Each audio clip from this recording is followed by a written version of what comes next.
Bismillahirrahmanirrahim. Assalamualaikum warahmatullahi wabarakatuh. Innal hamdalillah nahmaduhu ta'ala wa nasta'inu bihi wa nastaghfiruh. Asyhadu an la ilaha illallah wa asyhadu anna Muhammadan 'abduhu wa rasuluh. Allahumma shalli ala hadzal nabiyil karim wa ala alihi wa sahbihi ajma'in.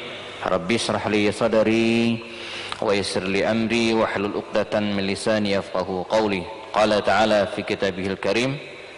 A'udzu billahi minasyaitonir rajim. Bismillahirrahmanirrahim.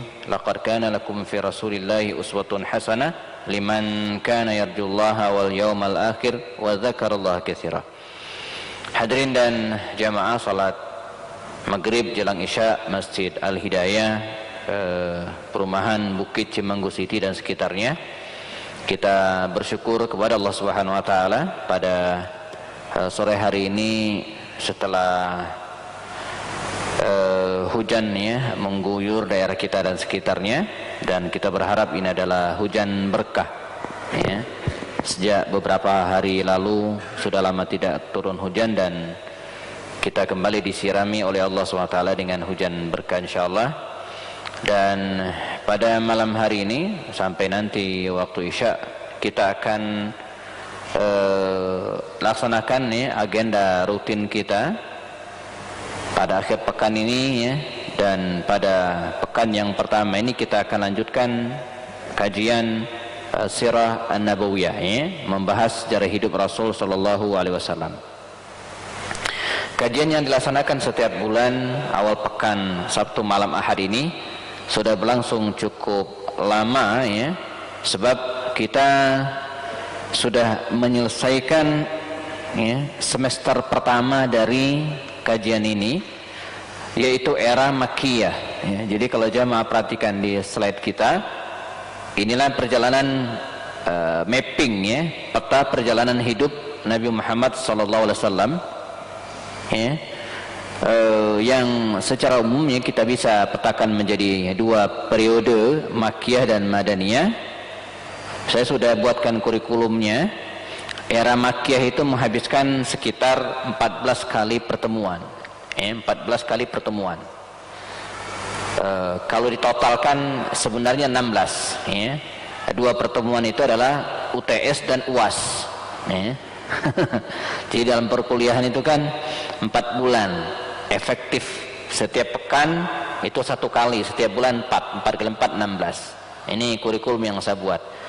Tapi kita kan bukan setiap pekan, tapi sebulan sekali. Nah, jadi 14 kali pertemuan itu 14 bulan, sudah lebih dari setahun. Dan setelah itu kita sudah nyebrang ke yang samping ya, di era Madaniyah atau era Madinah. Kita sudah ketemu di 3 kali pertemuan kalau tidak salah ya. Pertama kita bahas langkah-langkah Rasulullah membangun Madinah Al-Munawwarah. Lalu kemudian yang kedua kita sudah masuk beberapa peristiwa yang terjadi sebelum perang Badar, beberapa ekspedisi yang terjadi sebelum perang Badar. Bulan lalu ya, di bulan Agustus awal lalu kita sudah bahas perang Badar, tapi belum selesai karena keburu waktu Isya. Nah, jadi kalau ditotalkan 14 tambah 3 ini adalah pertemuan yang ke-18, 17 ini 18 pertemuan yang ke-18, 18 bulan, 1,5 tahun ya insyaallah ya. Itu kalau anak kecil udah bisa lari kali itu ya. Udah 18 bulan ya. Nah baik, pada malam hari ini jamaah kita akan teruskan selesaikan insyaallah bahasan tentang perang Badar dan hikmahnya ya. Beberapa ini pernah kita bahas sebelumnya ya. Kita lewati, kita skip karena pernah kita bahas. Terakhir ya, kita tiba pada pembahasan ini nih ya, perang Badar. Nah, kasih Pak. Perang Badar ini jamaah terjadi tahun kedua Hijriah. Tahun kedua Hijriah di bulan Ramadan ya, bulan Ramadan, dan terjadi antara kaum muslimin berhadapan dengan kafir Quraisy ya. Jadi bukan Quraisy saja tapi orang-orang kafir Quraisy. bermula dari baginda Rasul dan kaum muslimin ya, mencegat kafilah dagang Abu Sufyan, dan kemudian dia berhasil melarikan diri, kabur.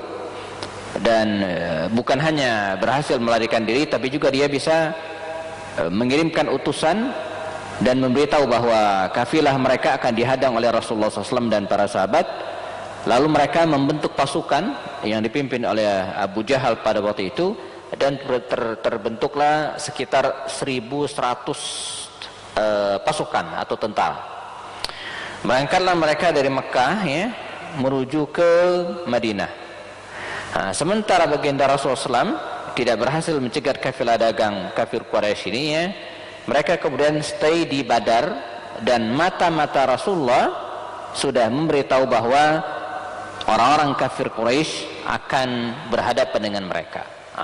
Ya, maka sekitar 313 orang, ini saya ambil pendapat yang paling masyhur dari kaum muslimin, mayoritas Ansar, 240 sahabat Ansar, artinya penduduk Madinah asli. Sisanya dari kalangan muhajirin ya, mereka stay di Badar ya, berada di Badar sekitar, kalau ukuran jaraknya antara Mekah Madinah, Badar itu lebih dekat ke Madinah ya. Begitu Ustaznya ya. Lebih dekat ke Madinah. Walaupun berulang kali umrah, terus terang saya belum pernah ke Badar. Kalau ke Uhud sering ya. Karena destinasi ke situ, tujuan ke situ memang harus sengaja. Dari Madinah menuju ke Mekah kita nggak lewat jalur yang ke Badar itu ya. Jadi harus betul-betul sengaja. Sementara umrah itu waktunya dikit ya, waktunya sempit. Jadi harus meluangkan waktu khusus itu tidak mungkin, sulit ya. Kecuali berangkat haji itu banyak waktu. Nah, saya sudah niatkan ya tahun ini ya mau ke Badar, karena terjadwal berangkat haji bersama dengan keluarga, dengan istri. Tapi qadar Allah, corona ya, jadi ditunda ya, jadi bersama dengan jamaah yang lainnya ya. Nah, mestinya kita sudah manasik, sudah lunas tahun ini berangkat dengan beberapa jamaah yang lainnya, tapi dengan takdir Allah Subhanahu wa taala ditunda, semoga tahun depan insyaallah ya. Nah, jadi posisi Badar itu lebih dekat ya. Ini adalah sumur, jazakumullah, sumur yang sering didatangi oleh para kafilah dagang, mereka melakukan perjalanan. Nah, kaum muslimin itu lebih dulu tiba di tempat ini, sebelum kafir Quraisy datang. Nabi menempatkan pasukannya, dan di sinilah kemudian terjadilah dialog antara baginda Rasul dengan Khabbab bin Munzir al-Ansari, salah seorang sahabat Rasulullah. Dia mengatakan, "Ya Rasulullah, apakah penempatan pasukan di sini, di tempat ini, ahwa minal wahyi, apakah ini dari wahyu, Allah yang memberitahu, atau ini istihad dan merupakan strategi dari Anda?" Nah, ini kata Khabbab bin Munzir al-Ansari ini ya. Kata Rasul, tidak, ini bukan wahyu dari Allah, tapi ini bagian dari strategiku, kata Rasulullah. Nah, kalau begitu, kata Khabbab bin Munzir, saya usul ya, bagaimana kalau pasukan tidak di sini, tetapi persis dekat dengan Bi'ru Badar, sumur Badar. Kita kuasai logistik sumur Badar ini, sementara penampungan air yang lainnya ya, itu kita close, kita tutup, sehingga betul-betul ya, Badar ini menjadi milik kita. Nah, ini memberikan penjelasan kepada kita, pertama tentang bagaimana beradabnya seorang Khabbab bin Munzir ya. Dia melihat dari kacamata strategi perang bahwa penempatan pasukan di tempat tersebut tidaklah cukup baik ya. Karena itu dia mengusulkan kepada baginda Rasul dan bertanya lebih dulu. Ini adabnya gitu kan? Ini adabnya. Ini wahyu bukan? Kalau wahyu selesai, no debat. Ya, jadi tidak ada debat, nggak ada diskusi kalau wahyu. Tapi kalau bukan wahyu, nah kita diskusi. Demikian kira-kira ya. Nah, jadi maka nanti kita akan ketemu hikmahnya, jazakumullah, bahwa ada beberapa hal yang termasuk ijtihadiyah termasuk sesuatu yang kita bisa diskusikan, dan ada yang sifatnya minas sawabit, enggak ada diskusi, begitu ya begitu, ya. Untuk hal-hal yang sifatnya ijtihadiyah, sesuatu yang minal mutaghayyirat, yang memungkinkan berubah karena kondisi tertentu, kita diskusi, ya. Strategi perang itu, ya, minal mutaghayyirat, sesuatu yang berubah, ya, sesuatu yang biasa diistihadkan, dan karenanya dia bisa dari siapapun. Maka nanti kita ketemu dengan perang Khandaq, adalah Salman Al-Farisi yang mengusulkan agar menggunakan parit, ya, menggunakan Khandaq sebagai benteng pertahanan, di mana strategi ini bukan dari bangsa Arab, ya, itu adalah kebiasaan orang-orang Persia, dan itu bisa kita gunakan, ya. Nah, baik. Sementara itu kafir Quraisy yang berangkat dari Mekah ini tadi, ya, terus, ya, menuju ke Badar, dan di tengah perjalanan mereka mendapatkan informasi bahwa kafilah dagang yang akan mereka lindungi ini berhasil menyelamatkan diri. Muncullah diskusi di tengah orang-orang kafir Quraisy ini, apakah mereka akan meneruskan perjalanan atau balik lagi ke Mekah. Untuk apa meneruskan perjalanan? Toh kafilah dagang yang akan diselamatkan sudah selesai, bahkan sudah nyampe ke Mekah, ya. Jadi kalau di voting waktu itu mungkin lebih banyak yang setuju balik, ya. Tapi disinilah seorang Abu Jahal, ya, yang dendamnya itu bukan masalah ideologi gitu kan, tapi masalah gengsi gitu, ya, masalah harga diri, dan kemudian mengatakan tidak. Namurru, ya, kita berangkat berjalan ila Badr, ke Badar, ya. Naqumu fihi salasan, kita tinggal di situ 3 hari, ya. Nasrabul khumur, kita akan minum minuman keras, pesta pora, dan nyatakan kepada dunia bahwa kita yang menang. Ini masalah gengsi emang, ya. Nah, akhirnya mayoritas pasukan, ya, yang tadi itu, ya, bahkan lebih dari 1000 orang, ya, itu berangkat ikut Abu Jahal ini. Bahkan ada kisah lucu, ada namanya Utbah bin Rabi'ah. Utbah ini pimpinan tertinggi Quraisy pada waktu itu, dari kabilah, ya, Abdis Syams atau atas Bani Umayyah.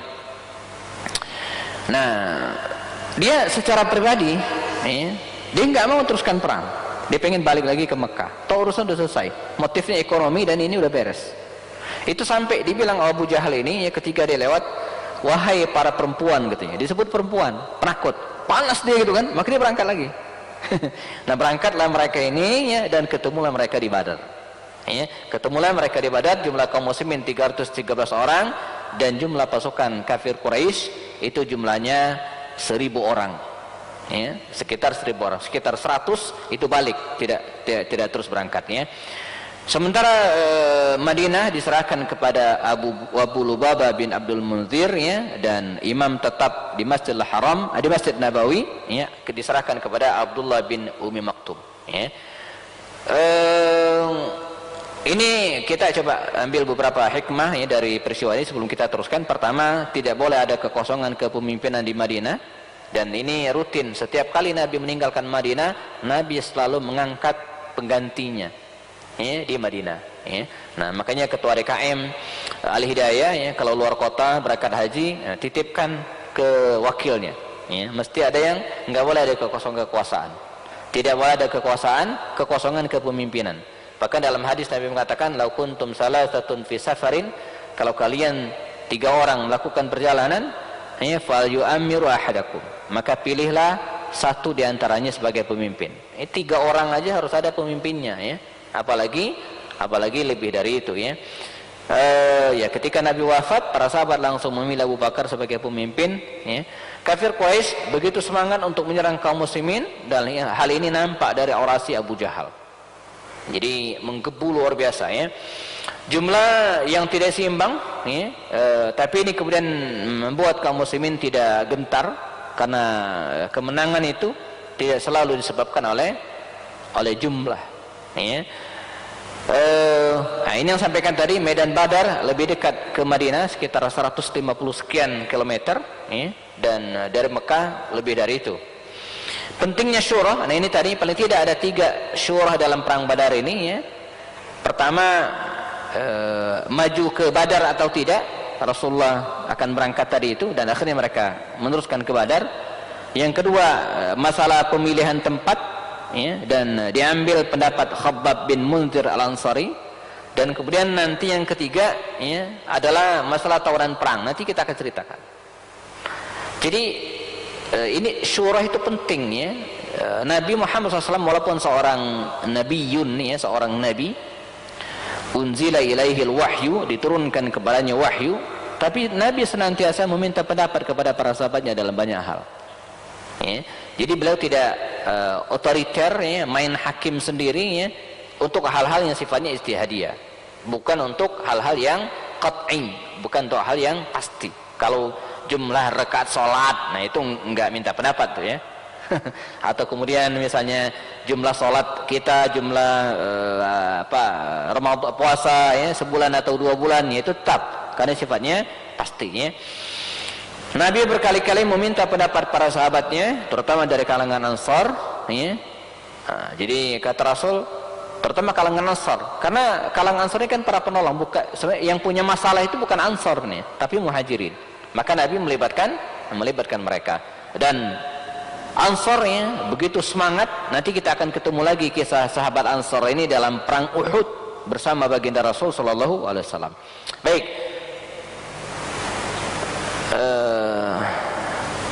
Iya, beberapa sudah kita jelaskan, saya skip saja. Diputuskan maju ke medan Badar ya. Pentingnya mata-mata ya. Jadi dalam perang ini nakumullah ya, sebelum perang berlangsung ya, Nabi menyebar mata-matanya ya. Bahkan beliau sendiri turun gitu kan, untuk mengecek dan memastikan kondisi kaum muslimin sendiri dan ya, kondisi musuh ya, karena dalam hal apapun gitu kan, dan ini kadang kelemahan kita ya, penguasaan akan informasi data yang valid itu penting. Bahkan ada ungkapan mengatakan fahmu su'ali ya, memahami soal itu nisful ijabah ya, itu separuh jawaban. Dan fahmu dan mengetahui musuh, kondisi musuh itu adalah separuh kemenangan. Ya, jadi kalau kita sudah tahu jumlah lawan berapa, kondisi bagaimana, kita sudah ngantonginnya 50% kemenangan dalam teori peperangan. Dan sekarang teman-teman yang bergelut di dunia politik gitu kan, mestinya make ini juga nih. Nah, dalam kan sebentar lagi di beberapa daerah akan ada pilkada dan seterusnya ya. Saya ikut diskusi dengan beberapa teman, itu penting ya, mengetahui kondisi. Itulah pentingnya survei gitu kan. Nah, itulah pentingnya diskusi ya, sehingga kita tahu kondisi musuh dan bisa melakukan dan membuat strategi. Penting tauriyah, diplomasi tanpa bohong. Nah, jadi Nabi Muhammad SAW dalam peristiwa ini, alhamdulillah, bersama dengan Abu Bakar Siddiq, dia turun dan ketemu dengan seorang laki-laki, dikisahkan. Dan kata laki-laki ini ya, siapa kalian gitu ya. Nabi juga bertanya, terjadilah dialog, singkatnya apa? Kalau Nabi menjelaskan siapa dirinya, ini bahaya ya. Maka ketika laki-laki ini bertanya kepada baginda Rasul ya, Nabi menjawab, nahnu minal ma, katanya, kami dari air, kata Rasul. Yang difahami laki-laki ini dari air maksudnya mungkin dari mata air, nyara air. Padahal Nabi enggak dari air, enggak. Maksud Nabi itu nahnu minal ma, kami ini diciptakan dari ya dari air gitu kan, kita kan ciptakan dari air. Ini seperti dengan tauriyah gitu kan, diplomasi ya. Nabi nggak bohong. Dan kita akan ketemu kasus-kasus ini nanti. Bahkan kalau kita belajar tentang akhlak ya, Nabi Muhammad SAW itu tidak pernah bohong sama sekali. Bahkan dalam kondisi perang sekalipun nggak bohong, dalam kondisi bercanda sekalipun nggak bohong gitu kan, apalagi serius. Ini kita terkenal sekali cerita tentang Nabi ketemu nenek-nenek ya kan, yang mengatakan tentang amal ibadahnya, berharap masuk surga. Kata Rasul apa? Nenek-nenek enggak masuk surga ya. Nangis si nenek itu gitu kan, dia sudah bangga dengan amalnya, tapi maksudnya apa? Ya nanti di akhirat emang enggak ada nenek-nenek, karena kita semua dikembalikan muda oleh Allah SWT. Jadi dalam kondisi apapun Nabi tidak berbohong terpaksa sekalipun, perang sekalipun Nabi tidak bohong ya. Nah kita sekarang dalam kondisi tertentu ya, mungkin no problem, tidak masalah melakukan hal ini, atau mungkin tanpa sengaja kita juga sering melakukannya gitu kan. Misalnya keluar rumah ya, kemudian ditegur tetangga, Pak mau kemana? Kita tidak pengen orang tahu kita pengen kemana, kan ini nggak hak kita, ini hak kita ya. Mbak, Pak mau kemana? Mau ke depan. Ya benar, masa mau ke belakang kan? Kan nggak bohong kan? Kalau apa namanya politikus itu ya, kalau ditanya istrinya, dia juga nggak bohong. Berapa istri Pak? 1. Maksudnya itu 1 di Bogor ya, 1 di Jakarta, kan nggak bohong gitu ya. Nah jadi Nabi melakukan tauriyah ya, diplomasi gitu kan, tanpa harus berbohong ya. Kita hindari semaksimal yang mungkin, sangat mungkin kita lakukan. Walaupun Imam An-Nawawi dalam Riyadhus Shalihin itu menjelaskan ada kondisi-kondisi tertentu yang kita boleh bohong. Misalnya ya, ketika harus mendamaikan 2 orang yang sedang berselisih ya, itu juga mungkin sangat mungkin ya kita dalam tanda kutip berbohong ya. Atau menyenangkan istri ya, dikasih masakan enggak enak sih, tapi kita bilang enak aja gitu kan, apalagi pengantin baru ya. Kalau udah pengantin tua segera polos-polos aja ya, enggak enak bilang aja enggak enak ya. Tapi kalau baru 2 hari menikah gitu kan ya, masakan enggak asin dibilang enak juga gitu ya. Nah ini nyenengin pasangan gitu ya. Dalam kasus Khabbab bin Munzir kita mendapatkan pelajaran bahwa usul bisa dari siapapun ya. Dan kita juga belajar bagaimana cara mengemukakan usul tersebut dan ketidaksetujuan terhadap suatu kebijakan. Jadi caranya bertanya kepada baginda Rasul dan mengusulkan itu sangat-sangat penting ya. Strategi itu penting saat perang, bisnis, bahkan dakwah ya. Jadi kemenangan dalam serial peperangan di masa Nabi itu bukan simsalabim, habrak gadabrak, enggak, tapi dengan strategi. Kemenangan, orang akan menang kapan? Ketika dia mengantongi syarat-syarat kemenangan dalam hal apapun ya. Dan ini juga berlaku dalam perang, berlaku juga dalam bisnis. Saya kira teman-teman yang bergelut di dunia bisnis ada strateginya, strategi marketingnya gitu kan. Kalau kita asal aja udah itu bangkrut gitu kan. Nah, dalam hal dakwah juga begitu. Saya sering menyamakan ada perang gitu kan ya, ada bisnis, ada dakwah. Itu harus ada strateginya. Dakwah juga begitu ya. Jadi tidak simsalabim saja, enggak. Kaum muslimin menggunakan sandi ya, slogan dalam perang ini dengan ahadun ahad.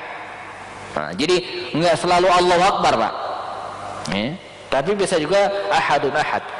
Ketika terjadi perang Yamamah melawan Nabi palsu ya, slogan mereka bukan Allahu Akbar, tapi apa? Wa Muhammada, wa Muhammada wa Muhammada. Jadi beda-beda. Kalau dalam Uhud ya, kalau tidak salah Allahu Akbar, takbir ya, tapi kalau ini ahadun ahad, ahadun ahad. Dan ini mengingatkan kita kepada Bilal bin Rabah. Ungkapan inilah yang dikatakan oleh Bilal bin Rabah ketika dia disiksa oleh Umayyah bin Khalaf ya, sampai kemudian dimerdekakan oleh Abu Bakar Siddiq radhiyallahu anhu. Ya, kita langsung ya, ini awal peperangan jamaah. 2 pasukan berhadapan, kaum muslimin dekat Badar, dan kemudian di sini pasukan kafir Quraisy. Lazimnya peperangan pada waktu itu ada muqaddimahnya. Kalau main badminton itu apa? Pemanasan dulu lah ya. Enggak masuk lapangan langsung dihitung, enggak ya, pemanasan dulu ya. Nah, ada pergangan otot dulu ya. Nah ini juga demikian, disebut dengan mubarazah ya, pertandingan dulu, pemanasan. Majulah 3 orang dari kafir Quraisy ini. Mereka adalah Utbah bin Rabi'ah, Syaibah bin Rabi'ah, dan kemudian Walid bin Utbah. Dari namanya kita sudah bisa membaca mereka ini satu keluarga ya. Utbah bin Rabi'ah, pimpinan tertinggi kafir Quraisy pada waktu itu. Kelak kepemimpinan ini diwariskan kepada mantunya, namanya Abu Sufyan bin Harb. Abu Sufyan bin Harb dari kabilah ya, Bani Abdi Syams ya. Lalu kemudian adiknya namanya Syaibah bin Rabi'ah, ya. Yang ketiga anak muda Walid bin Utbah, anak dari Utbah bin Rabi'ah. Utbah bin Rabi'ah ini mertuanya Abu Sufyan. Abu Sufyan nggak ikut di sini, dia nggak ikut dalam perang Badar karena dia mimpin kafilah dagang di Mekah, udah selamat. Dia punya anak namanya Hindun binti Utbah, istri dari, ya, Abu Sufyan. Pernikahan Abu Sufyan dan Utbah, Abu Sufyan dan Hindun itu melahirkan anak yang terkenal belakangan yang kita kenal dengan Muawiyah bin Abu Sufyan, muassis, pendiri Daulat Umayyah di Damaskus. Nah, saya menyebut daulah, demikian para ulama mengatakan, walaupun ada mengatakan khilafah. Ini kalau bicara tentang khilafah panjang lagi urusannya, ya. Karena lagi hangat diskusi tentang hal ini. 3 orang maju, ya. Awalnya majulah 3 orang Ansar untuk menghadapi ini. Kata Utbah bin Rabi'ah, siapa kalian? Ya, siapa kalian? Mereka sebutkan, kami dari kalangan Ansar, Muhajirin. Kata Utbah, ya Muhammad, ya, keluarkan dari keluarga anda, dari orang-orang anda. Kami tidak ingin berhadapan dengan orang-orang Ansar ini, kami tidak kenal mereka. Maka majulah 3 orang dari keluarga Rasul SAW. Mereka adalah Ubaidah bin Harith bin Abdul Muttalib, ya. Ubaidah bin Harith bin Abdul Muttalib. Nah, udah kebayang siapa dia, ya. Jadi Ubaidah bin Harith bin Abdul Muttalib. Abdul Muttalib itu kakek Rasul. Harith itu, ya, uaknya Rasul, kakak ayah Rasul. Ini adalah Ubay ini artinya apa, ya, sepupu jauh Rasulullah, ya. Ya, anak pamannya, ya. Yang kedua adalah Hamzah bin Abdul Muttalib. Nah, siapa yang tidak kenal? Yang ketiga adalah Ali bin Abi Thalib, ya. Nah, Ali bin Abi Thalib. Petanya Utbah bin Rabi'ah segera berhadapan dengan Ubaidah bin Harith. Lalu Syaibah bin Rabi'ah berhadapan dengan Hamzah bin Abdul Muttalib, dan sesama anak muda Walid menghadapi Ali bin Abi Thalib. Dalam perkelahian 1 lawan 1 ini, ya, dikisahkan Utbah bin Rabi'ah ini berhasilnya melukai kaki Ubaidah bin Harith dan membuatnya tersungkur dan kalah. Walaupun tidak langsung meninggal dunia pada saat itu juga, ya, tapi akibat dari luka parah itu dia meninggal dunia. Makanya dia mengatakan, kalaulah dalam perang Uhud, nanti kita akan ceritakan, Sayyidus Syuhada Uhud itu adalah Hamzah, maka Sayyidus Syuhada Badar itu adalah Ubaidah bin Harith ini, karena dia meninggal pada perang ini, ya. Syaibah bin Rabi'ah berhadapan dengan Hamzah. Dalam waktu singkat Hamzah ini berhasil mengalahkan Syaibah, ya. Sementara Ali bin Abi Thalib juga tidak kesulitan mengalahkan Walid bin Utbah. Skornya berapa itu, Pak? 2-1. Cepat banget ngitungnya, ya. 2-1. Ya, dari kafir Quraisy 2 yang terbunuh, sementara dari kaum muslimin Ubaidah bin Harith. Nah, tersisa 1, Utbah bin Rabi'ah ini. Ulama berbeda pendapat. Ada yang mengatakan dia dihadapi oleh Ali, tapi dia mengatakan dia dihadapi oleh Hamzah. Kalau kita lihat kisah berikutnya, kemungkinan besar dia dihadapi oleh Hamzah. Mengapa demikian? Karena setelah itu dia kemudian tewas, terbunuh, dan belakangan anaknya Hindun binti Utbah nyimpan dendam luar biasa, nyewa seorang budak Wahsy bin Harb dan membunuh Hamzah bin Abdul Muttalib. Jadi ada kemungkinan, ya, walaupun fi khilaf, ada perbedaan di kalangan ulama, yang membunuh Utbah bin Rabi'ah ini adalah Hamzah bin Abdul Muttalib radhiyallahu anhu. Nah, ini muqaddimah peperangan rakumullah, dan setelah itu kemudian perang pun berkecamuk, ya, antara 2 pasukan yang tidak seimbang ini. Dan, ya, baginda Rasulullah SAW, ya, dari tendanya, ya, terus berdoa kepada Allah SWT. Beliau mengangkat tangannya tinggi-tinggi sampai sorbannya jatuh dan ketiaknya yang putih itu kelihatan. Demikian kesaksian Abu Bakar Siddiq. Di antara doanya yang sangat terkenal, yang kemudian oleh Bunda Nena Warisman beberapa waktu lalu digubah menjadi bait-bait puisi dan membuat dunia media sosial heboh gitu kan. Karena dibawa ke pelataran politik, ya. Bunyinya apa? Allahumma in tahlak hadhil isabah lam yabqa ala wajhil ardi ahadun ya'buduk. Allahumma ya Allah, intahlak hadhil isabah, kalau pasukan kami ini kalah, lam yabqa ala wajhil ardi, maka tidak akan tersisa di muka bumi ini ahadun ya'buduk, seorang pun yang akan menyembahmu. Demikian pinta Rasul kepada Allah SWT. Begitu memelas, begitu mengiba, begitu berharap akan kemenangan. Dan itulah adab-adab ketika kita berdoa. Kata Rasul apa? Intahlak hadhil isabah, kalau kami kalah ini, siapa yang akan menyembahmu? Lam yabqa ala wajhil ardi ahadun ya'buduk. Dan Allah pun mengabulkan doanya. Dalam Al-Quran Allah SWT mengatakan, idh tastaghisuna rabbakum fastajaba lakum anni mumiddukum bi'alfin minal malaikati murdifin. Ketika kalian melakukan istighasah, tastaghisun itu istighasah, istilah ini sangat akrab di kita, meminta kepada Allah SWT, rabbakum fastajaba lakum, maka Tuhan kalian istijabah, mengijabah.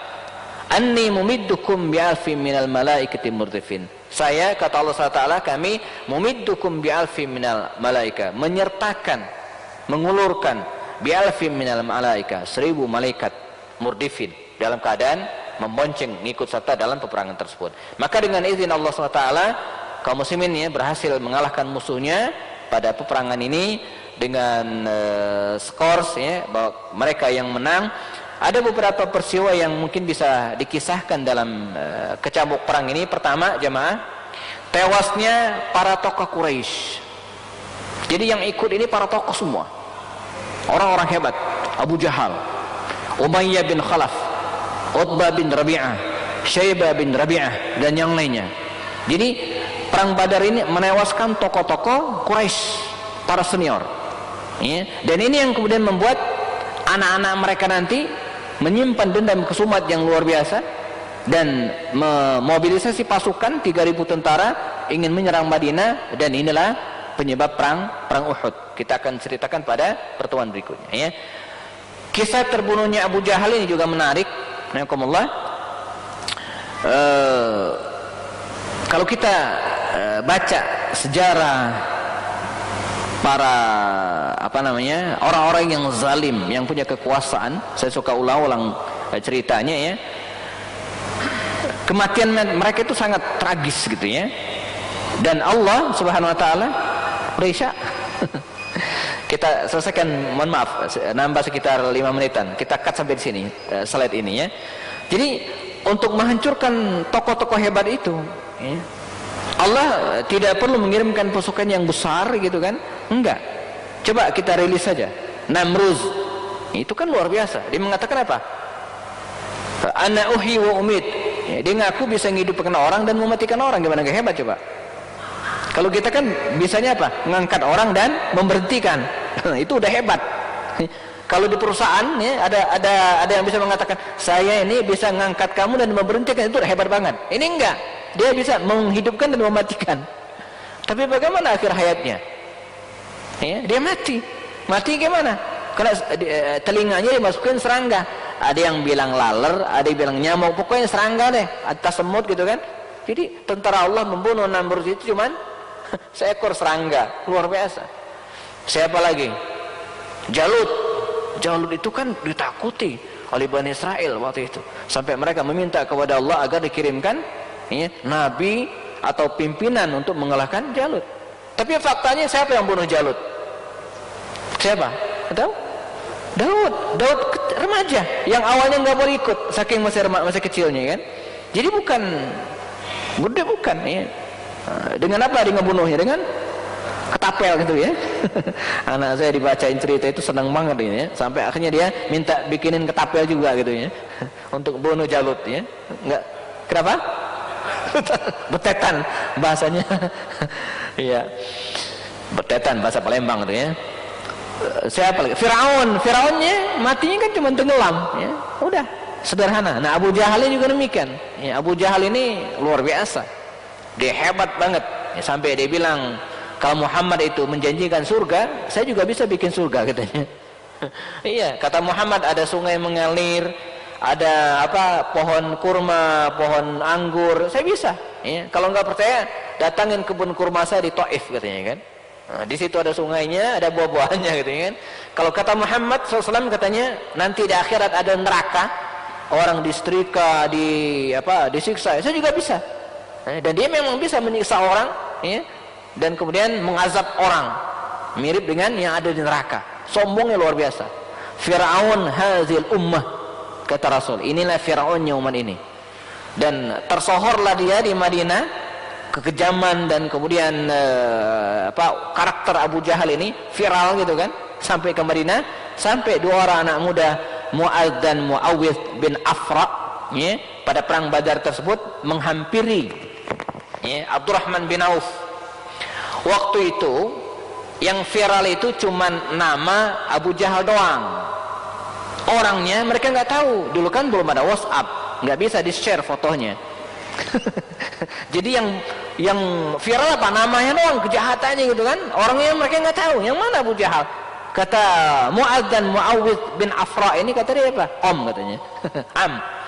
Mana Abu Jahal katanya itu kan. Kami kenal dia begini-begini ya.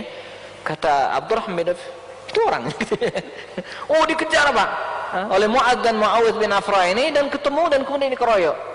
Ya, terjengkang dia di tengah sekaratnya seperti ini. Datanglah Abdullah bin Mas'ud radhiyallahu anhu, diinjak dada. Sudahlah begitu, dia masih sombong juga.